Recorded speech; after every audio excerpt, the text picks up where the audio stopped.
So I'm State Representative Donna Lasinski, and I just wanted to take a moment to remind you, kind of refresh on how I got here. So I had the privilege of having Fred Klein teach two of my sons in 3rd grade, and a real privilege to have him as a teacher in the classroom. My kids went to Hazley Elementary, which at the time when my students were there just became an empty nester. August 14th, not that I will remember the day and the minute that happened, but, and I'm not sure quite yet how I feel about it. So when I was there, Hazley was a Title I school. It had a number of students that required Federal I funding, free lunch funding, that it was labeled a Title I school. So it had an income disparity in it. It had really kind of 3 distinct communities coming together, because Ann Arbor Public Schools does work to levelize income in school. So we were bused past 2 elementaries to attend Hazley, and I'm grateful that we were. As a parent, you know, I saw that face to face every day, and so I became one of those parents who became deeply involved in the schools, PTO, council, and then was looking at school funding. The first speech I ever gave in the Capitol was on the steps at the Enough is Enough rally, where it was almost 10 years ago now. We had 5,000 teachers there, and as a parent was speaking to the funding, never getting budgets in time to set budgets. I went from there to serve on the Ann Arbor Public School Board, and in the interim there, I was also working on the Great Start Collaborative, an early child investment corporation here in the county, which focuses on providing preschool for every student in early education. And was appointed by Governor Granholm to her committee that looked at the disbursement of federal funding for early childhood, and was retained under Snyder for that, just because I don't think he looked.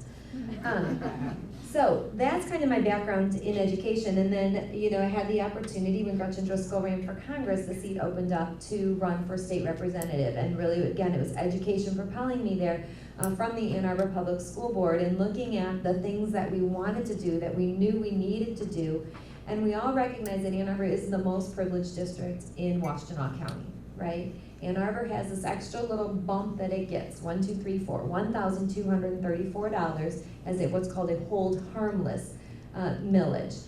And so when we look at Washtenaw County, we really have the microcosm of school districts there, exactly what was pointed out.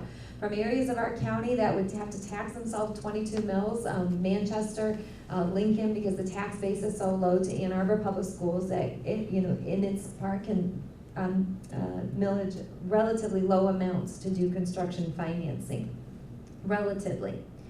So when we're looking at this now, I was gonna kind of jump from, we've heard a lot of facts and we've heard a lot of that, right to kind of what is the political realities of this, right?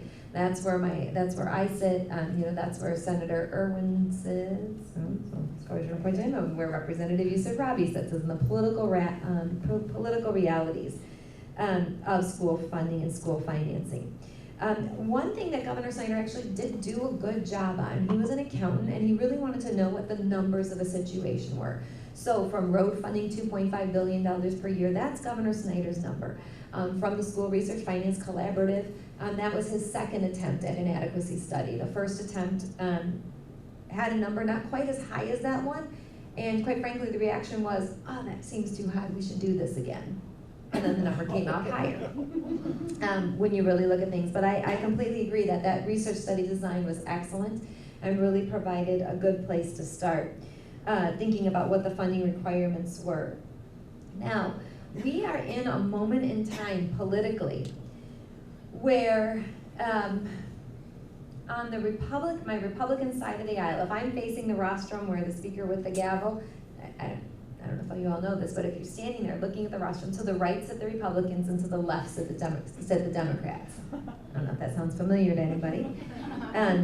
But on the right side, there is a large quorum of members who have been elected in primary elections who are absolutely opposed to taxes, period.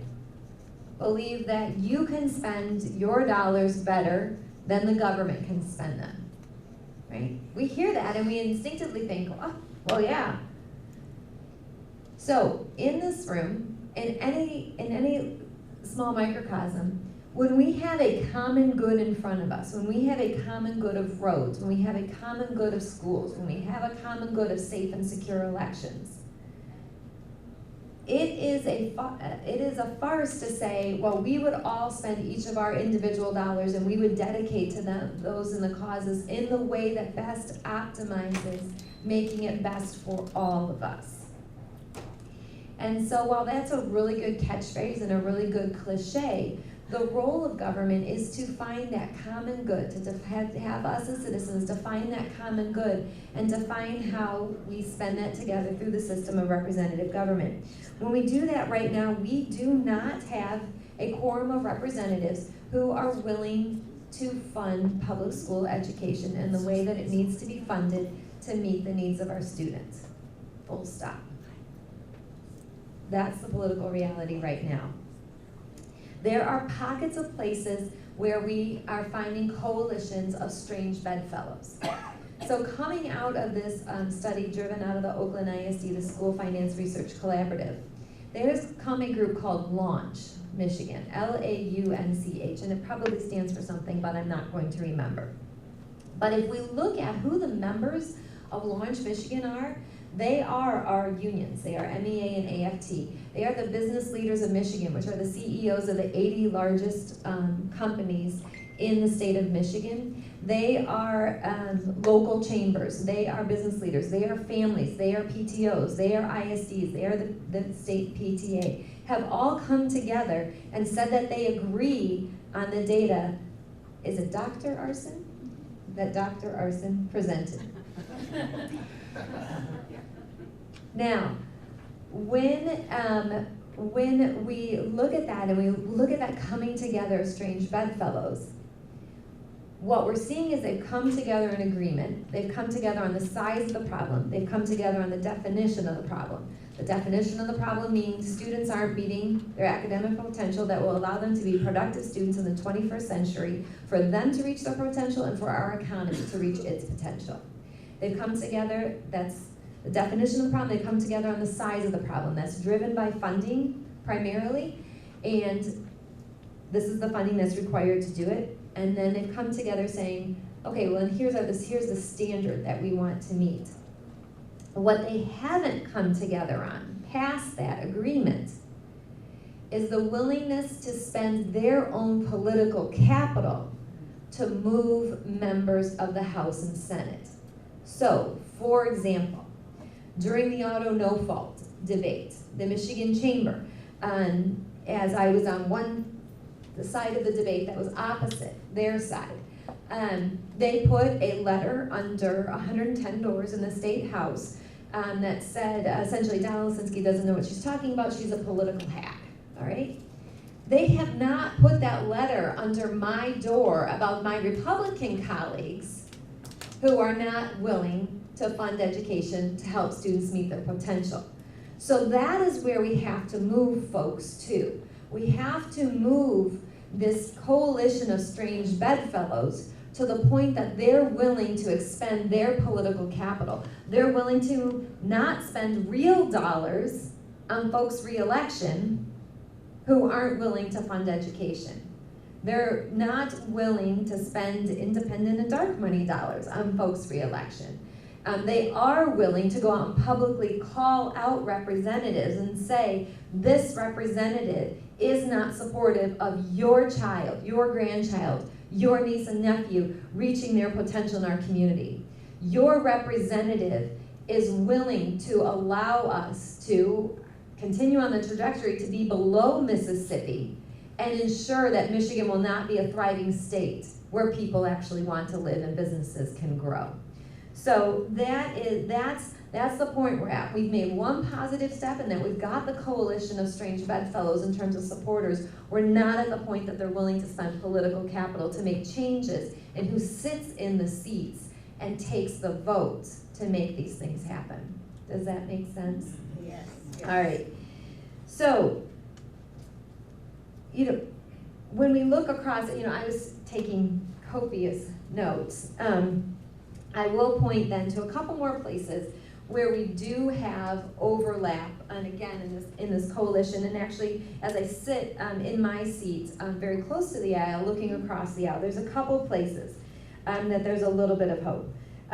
There is finally getting to be, in the people whose butts are in the seat, the 110 seats on our side of the Capitol in the House, that there is getting to be agreement that there is a decline in student achievement. That wasn't agreed to. That wasn't something that everyone agreed was happening. Everyone agreed it was happening, but it was always happening to those kids over there, not to these kids right here. It was always someone else's community. So there is getting to be now finally broad agreement that students in every community are experiencing an academic decline. There's broad agreement around the understanding and need for increased special education funding. There have been a couple of Republican representatives who have children with special needs, and this is what we tend to find on the other side of the aisle, is they're wholeheartedly against something until it's their kid, their personal kid.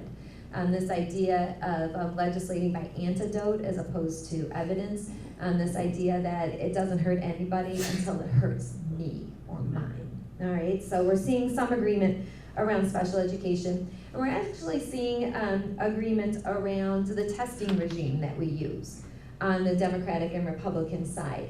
That we've changed the tests that we're using for students and that are driving teacher behavior and that are driving our accountability regime. And we're seeing more and more agreement that what we've done over the last 5 to 7 years, changing the tests 4 times over 5 to 7 years, adding more tests, using tests that are meant to measure a point-in-time achievement, summative versus formative, and I could get geeky on that, but we're not. That we're using the wrong tests at the wrong time to give us the wrong information. We're starting to see more and more broad-based agreement on that between the Democratic and Republican side of the aisle, and the fact that that needs to be taken seriously.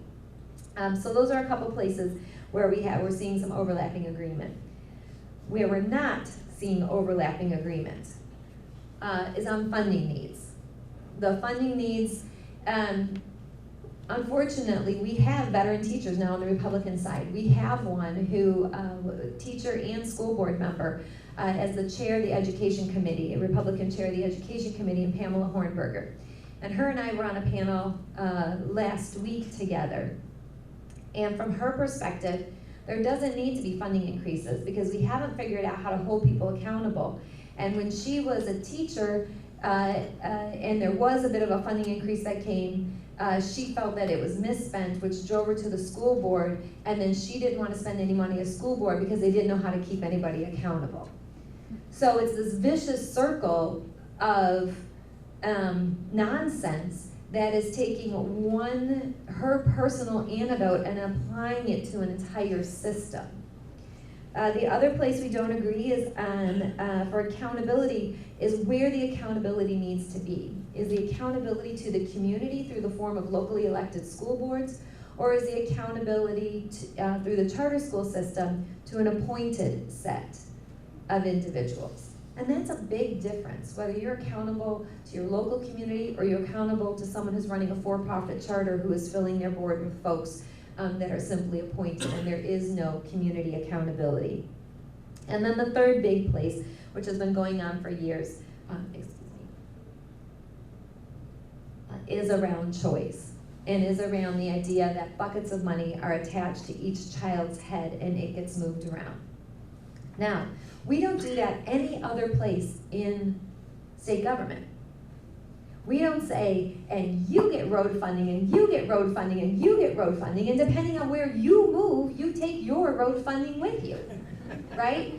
There is no other part of state government where we say you deserve and you are entitled to this wedge of funding, and wherever you go, you get to take it with you. We don't do that anywhere else. And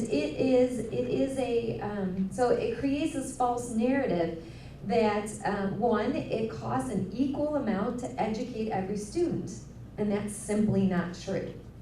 It creates a false narrative that, we're gonna get a little geeky, there's an equivalent between fixed cost and variable cost. You know, when my kids were in, and it took me years to call him Fred, in Mr. Klein's classroom, you know, one year he had 18 students, one year he had 27, right? But Mr. Klein was still in the classroom, but the dollars in the classroom varied widely, right? But whether there were 18 or 27, we still needed the classroom. We still needed heat, we still needed electricity, we still needed a playground. Those costs didn't change whether or not there were 18 or 27 kids in the classroom. And so those are the fixed costs. So when you move a kid out, we've heard about the death cycle, right? You know, a family of 6 moves out of an elementary school, right? That loses the cost of a teacher, but those 6 kids are spread out across 6 grades. Which teacher are you gonna eliminate? Which grade is going to have their class size balloon because you lost 6 kids? And then, boom, and then people wanna move out of the school because there's a bulge in class size, and it just starts that death cycle and the funding starts to go. So we don't have agreement there. And so what it's done is it's put us in this place of Faustian choices where we have to choose. Ann Arbor has been blessed beyond with the work that the teachers have done to come to agreements that have allowed no teacher to be laid off in all of those years. And each of our teachers, because of that, has made individual sacrifices in freezing wages, in taking pay cuts to protect each other, right? I mean, we saw those precipitous declines. We saw things not keeping up with inflation. The teachers are in a position where they are the negotiating party. You can't negotiate with the electric company to lower your rate. Some of those costs go up with or without negotiation. And our teachers in Ann Arbor, in Lincoln, in Manchester, everywhere have been put in this place where they are the pressure point where all of it comes to bear. And it's unfair, it shouldn't have happened, and you can see all the reasons why those pressures. But our teachers have been the point where it all collides, because other things can't be negotiated. And so with that, we will answer some questions. I'll hand it back off.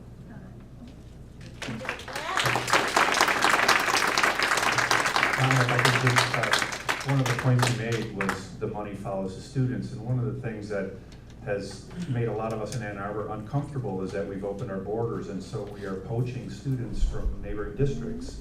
And there's a lot of heartburn that comes with that, because there's damage to that district when that student leaves and comes to Ann Arbor. But we're competing for dollars. It's a customer service model, which is wrong for education, I think. So anyhow, I wanted to address that.